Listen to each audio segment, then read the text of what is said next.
Hello and welcome to FAX Chat, our second episode. Today I'm joined by our captain, Scott Murrell. Good afternoon, Scott. Good afternoon. Our very special guest for this week. You've been sending your questions all week for Scott on Twitter and Facebook, so thanks a lot for them. We've had some interesting ones, haven't we, sent through, to say the least. So we'll start with Mark on Twitter, who says, Scott, what is your favourite position to play?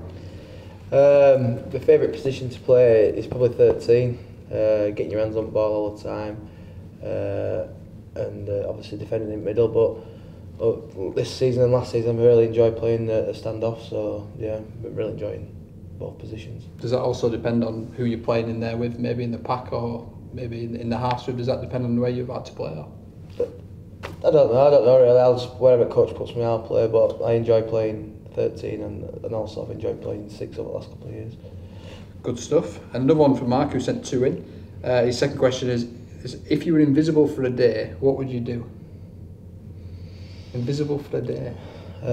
Probably hang out in top shop changing rooms and just sit there all day. I don't know really. Probably go and torment Adam Robinson or Luke Campbell or something like that. You do that anyway.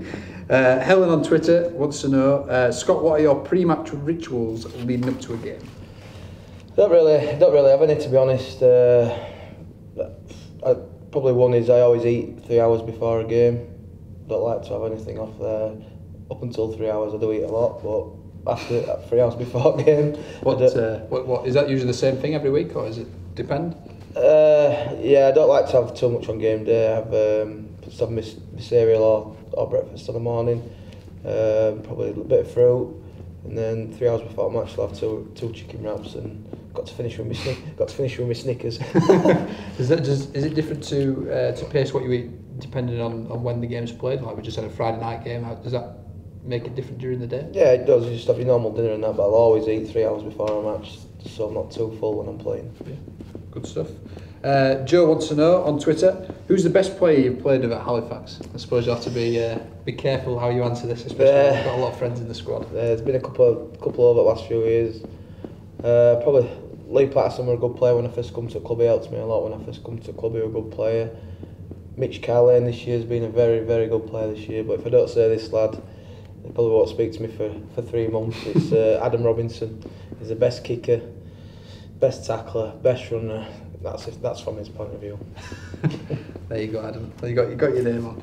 Our friend of the club, Pete Emmett, wants to ask you a couple of questions that he sent in. He says, have you ever thought of having a similar haircut to your little brother?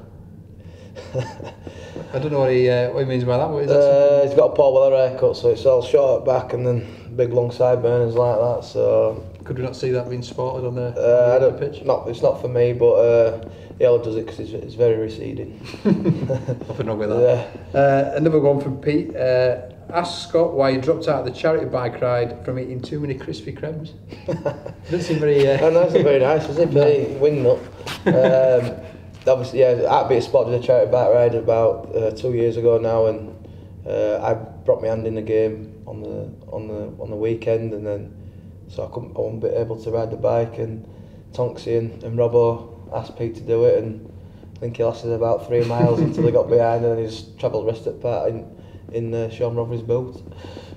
There you go, Pete. You've had your questions. If you were to pick a team as well that you've played for, another question sent in, that you'd probably watch in your retirement, obviously Leeds, Hull KR or Halifax, who would that be? You've obviously got quite close links to all three, haven't you? Yeah, I'd probably go back to all three, but my kids are Leeds Rhinos fans and currently got season tickets, so if they want to go there, I'll go with them, but obviously I'd like to go to all 3 clubs, if I could. Yeah.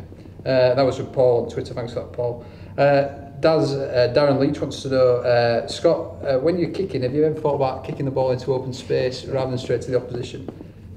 Obviously not very fond of your kicking game. No, he's not. He's probably never played a game of rugby in his life, hasn't Darren? Do I ever say what about your carpets? There you go, Gauntlet sent down.